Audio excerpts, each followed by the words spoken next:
ಅದೇ ಮಾದರಿ ಅದ, ಸ್ವಲ್ಪ ಮಾಡ್ರಿ ನೋಡಿ.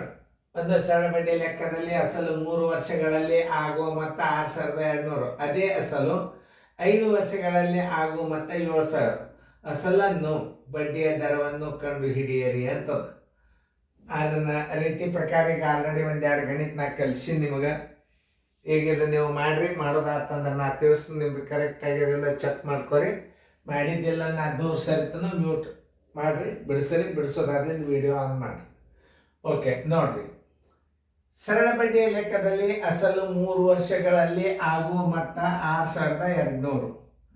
ಅದೇ ಅಸಲು 5 ವರ್ಷಗಳಲ್ಲಿ ಆಗುವ ಮೊತ್ತ 7,000. ಇದರಾಗೂ ಬಡ್ಡಿ ಇರ್ತದೆ, ಇದರಾಗೂ ಬಡ್ಡಿ ಇರ್ತದೆ. ಇದರಾಗ 3 ವರ್ಷದ ಬಡ್ಡಿ ಸೇರ್ಕೊಂಡಿರ್ತದೆ, ಇದ್ರಾಗ 5 ವರ್ಷದ ಬಡ್ಡಿ ಸೇರ್ಕೊಂಡಿರ್ತದೆ. 5 ವರ್ಷದ ಬಡ್ಡಿ ಇದ್ರಾಗ ಕಳೆದ್ರಿ ಅಂದ್ರೆ ಅಸಲು ಬರ್ತದೆ. ಇದ್ರಾಗ 3 ವರ್ಷದ ಬಡ್ಡಿ ಕಳೆದ್ರೆ ಈ ಅಸಲ್ದಾಗಿಂದು ಈ ಮೊತ್ತದಂದು ಅಸಲು ಹೊರಗೆ ಬರ್ತದೆ. ಯಾವ್ದು ಬೇಕಾದ್ರೆ ಮಾಡ್ಬೋದು. ಈಗ 5 ವರ್ಷದ, ಇದು 3 ವರ್ಷದ ಅಂದ್ರೆ ನೀವು 5 ವರ್ಷದ ಮೊತ್ತದೊಳಗೆ 3 ವರ್ಷದ ಮೊತ್ತ ಕಳೆದ್ರಿ ಅಂದ್ರೆ 2 ವರ್ಷದ ಬಡ್ಡಿ ಬರ್ತದೆ. ಇಷ್ಟೇ ನೋಡಿ. ಈಗ 1 ವರ್ಷ ತಗೋಬೇಕು ನೀವು, 2 ವರ್ಷದ ಬಡ್ಡಿ ಈಗ ಬರಬೇಕಾದ್ರೆ 2 ವರ್ಷದ ಬಡ್ಡಿ ಬರ್ತದೆ. 2 ವರ್ಷದ ಬಡ್ಡಿ ಬರೋಬರಿ 2 ವರ್ಷದ ಬಡ್ಡಿ ಈಸ್ ಈಕ್ವಲ್ ಟು 5 ವರ್ಷದ ಮೊತ್ತ ಎಷ್ಟದ? 7,000 ಅದ. 3 ವರ್ಷದ ಮೊತ್ತ 6,200 ಅದ. ಅಂದ್ರೆ ಎಷ್ಟಾಯ್ತು? 800 ರೂಪಾಯಿ ಏನಾಯ್ತು? 2 ವರ್ಷದ ಬಡ್ಡಿ ಆಯ್ತು. 1 ವರ್ಷದ ಬಡ್ಡಿ ತಗೋಬೇಕು ಈಗ ನೀವು. 1 ವರ್ಷದ ಬಡ್ಡಿ ಬರೋಬರಿ 1 ವರ್ಷದ ಬಡ್ಡಿ ಬರೋಬರಿ 800 ರೂಪಾಯಿಗೆ ನೀವು 2ರಲ್ಲೇ ಬಾಗಿಸ್ಬೇಕು. 2 ವರ್ಷದ ಬಡ್ಡಿಗೆ ನೀವು 2ರಲ್ಲೇ ಬಾಗಿಸಿದ್ರೆ ಏನು ಬರ್ತದೆ? 1 ವರ್ಷದ ಬಡ್ಡಿ ಬರ್ತದೆ. ಬರೋಬರಿ 400 ರೂಪಾಯಿ ಏನಾಯ್ತು? 1 ವರ್ಷದ ಬಡ್ಡಿ ಬಂತು. 1 ವರ್ಷದ ಬಡ್ಡಿ 400 ರೂಪಾಯಿ ಆತೀವಿ. ನೀವು ಯಾವುದು ಮತ್ತೆ ಹಚ್ಕೋತೀರಿ ಅದು ಅಷ್ಟು ವರ್ಷದ ಬಡ್ಡಿ ಕಳಿಬೇಕು ನೀವು. ನೋಡಿ, ಅಸಲು ಬರೋಬರಿ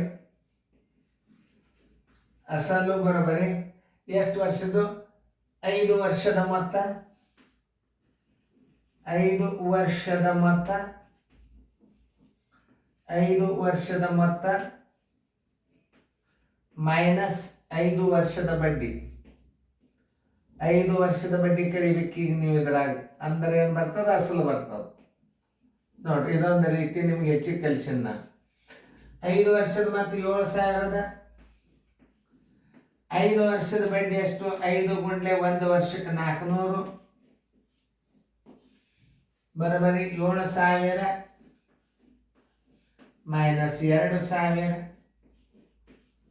ಬರೋಬರಿ 5,000 ಬಡ್ಡಿ ಆಯ್ತು. ಸಾರಿ, 5,000 ಅಸಲ. ಅಸಲು ಬರೋಬರಿ ಎಷ್ಟಾಯ್ತು? 5,000 ಆಯ್ತು.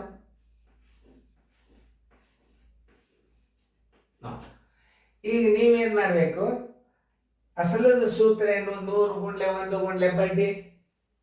ಈಗ ನೀವು ಶೇಕಡಾ ದರ ತಗೋಬೇಕು. ಈಗ ಮೊದಲ ದರ ಕೇಳಿ ನಾವು ಶೇಕಡಾ ದರ ಹಚ್ಚರಿ.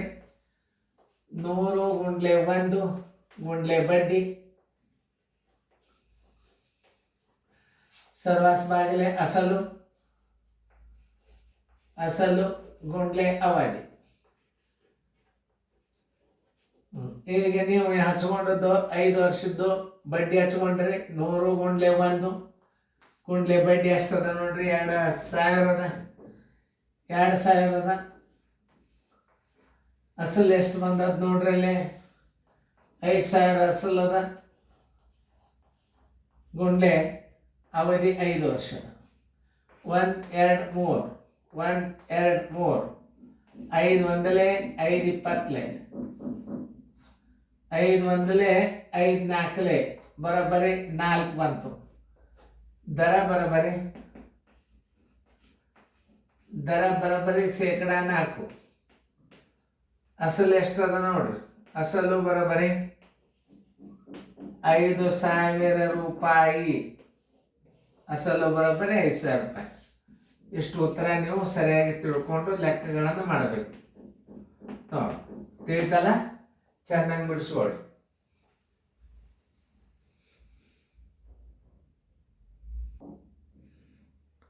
ಇಲ್ಲ ಸ್ವಲ್ಪ ಗುಣಾಕಾರ ಮಾಡ ತಪ್ಪಿದ, ಒಂದು ಸ್ವಲ್ಪ ತಿದ್ದುತ್ತಲ್ಲ ನೋಡಿ. ಯಾಕಂದ್ರೆ ಇಲ್ಲೇ ಒಂದು ಸ್ವಲ್ಪ ಅದು ಏನೋ ಗಡ್ಬಿಡಿ ಒಳಗೆ ಹೋಗ್ಯದ ಮ್ಯಾಲೆ ಸೌಂಡ್ ಬರ್ಲಿಕ್ಕೈತಿತ್ತು. ಇದು 4 2 8 ಹಂಗಾಗಿರ್ತಾವ. ನಾ ಮತ್ತೆ ತಿದ್ದಿದೆ ಎಲ್ಲ ಚೆಕ್ ಮಾಡ್ಕೋಬೇಕಾಗ್ತದೆ. 8% ನೋಡಿ, 8% ಆನ್ಸರ್ = 8% ಎಲ್ಲ ಕರೆಕ್ಟ್ ಆಗ್ಯದ. ಅದನ್ನು 2 ನೋಡಿದ್ದಿಲ್ಲ, ಅದಕ್ಕೆ ನಾವು ಉತ್ತರ ಚೆಕ್ ಮಾಡ್ಕೊತಿರ್ತೇವೆ. ಗಣಿತ ಮಾಡೋ ತಪ್ಪಬಾರ್ದು ಅಂತ ಏನಲ್ಲ, ತಪ್ಪಿರ್ತಾವ. ಅವತ್ತು ನಾವು ಉತ್ತರ ಚೆಕ್ ಮಾಡೋ ತನಕ ವಿಡಿಯೋ ಬಂದ್ ಮಾಡಂಗಿಲ್ಲ. ನೋಡಿ ಈಗ ಸಿಕ್ತು ನೋಡಿ, ಎಲ್ಲಕ್ಕೆ ಮಾತು ರಿಪೀಟ್ ನಾವು ಎಲ್ಲ ಗಣಿತಗಳನ್ನು ತಿಳಿಸ್ಬೇಕಾಗ್ತದೆ. ಈಗ ನೋಡಿ ಇನ್ನೊಂದ್ಸಲ ತಿಳಿಸ. 2 ವರ್ಷದ ಬಡ್ಡಿ ಬರೋಬರಿ 5 ವರ್ಷದ ಮೊತ್ತ ಮೈನಸ್ 3 ವರ್ಷದ ಮೊತ್ತ 800 ಬಂತು. ಇದೇನಾಗಿದೆ, 1 ವರ್ಷದ ಬಡ್ಡಿ ತಗೋಬೇಕಾದ್ರೆ 800 2ರಿಂದ ಭಾಗಿಸಿದ್ರೆ 1 ವರ್ಷದ ಬಡ್ಡಿ ಬಂತು. ಅಸಲು ಬರೋಬರಿ 5 ವರ್ಷದ ಮೊತ್ತದಾಗ 5 ವರ್ಷದ ಬಡ್ಡಿ ಕಳಿಬೇಕು. 7,000ದಾಗ 2,000 ಬಡ್ಡಿ ಆಯ್ತು. 7,000 2,000 ಆದ್ರೆ 5,000 ರೂಪಾಯಿ ಅಸಲು ಆಯ್ತು. ಶೇಕಡಾ ದರ ಬರೋಬರಿ 100 ಗುಂಡ್ಲೆ 1 ಗುಂಡ್ಲೆ ಬಡ್ಡಿ ಅಸಲು ಗುಂಡ್ಲೆ ಅವಧಿ. ಹೆಂಗಂದ್ರೆ ಇದನ್ನೆಲ್ಲ ಕರೆಕ್ಟಾಗಿ ಮತ್ತೊಂದ್ಸಲ ರಿಪೀಟ್ ಅನ್ಬಾರ್ದು, ಚೇಂಜ್ ಆಗ್ತಾವ. ಶೇಕಡಾ 8 ದರ ಬಂತು, ಅಸಲು ಬರೋಬರಿ 5,000 ರೂಪಾಯಿ ಬಂತು. ಚೆನ್ನಾಗಿ ನೋಡ್ಕೊಂಡು ಫೇರ್ದಾಗ ಬರ್ಕೊಡ್ರಿ, ಗಣಿತಗಳು ಸ್ವಲ್ಪ ಚೇಂಜ್ ಆಗ್ತಾವೆ.